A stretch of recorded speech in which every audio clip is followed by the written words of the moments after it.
ce type de maladie. C'est pour ça que, avec le concours de tous, de la presse, parce qu'il ne faut pas que la diffusion soit seulement événementielle. On est là, on célèbre, 3-4 jours après, pouf, on a pris les disquettes, on a mis le tiroir et on ne sensibilise plus. Je suis un scientifique. Ce que je suis en train de dire pourra être contredit ultérieurement, parce que les autres auront peut-être d'autres types de matières et d'arguments, plus que moi par rapport au stade où tu es. Mais il faut quand même continuer cette sensibilisation.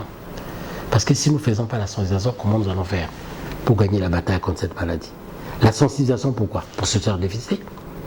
La sensibilisation, comment vivre avec la drépanocytose? La sensibilisation, pourquoi? Pour comment on suit la drépanocytose? La sensibilisation, pourquoi? Comment prévenir les complications de la drépanocytose? La sensibilisation, pourquoi? C'est pour conduire une vie conforme d'un patient drépanocytaire qui sache que le froid déclenche la crise de douleur. Quand on arrive en eau sèche, le risque de crise de douleur existe. Qui pense que le drépanocytaire est fragile vis-à-vis de l'infection, qu'on traite tôt l'infection qui se présente. Pour savoir que l'enfant doit dormir dans une moustiquaire imprégnée d'insecticides, au lieu qu'il reste plat, le ballon comme ça dans le salon, parce que le paludisme est la première cause qui entraîne l'anémie et la mortalité chez le drépanocytaire.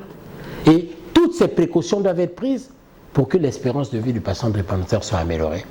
Et c'est pour ça que je dis encore une fois, l'espoir est permis, parce qu'en matière scientifique, il y a des progrès énormes.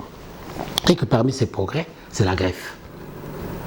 La greffe que vous appelez de moelle osseuse. La greffe des cellules souches permet de guérir la drépanocytose.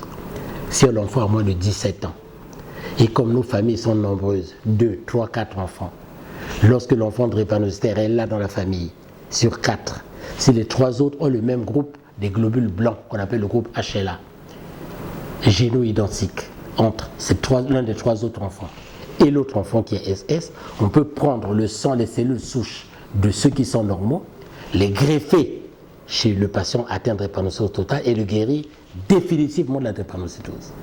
C'est aussi ça l'espoir.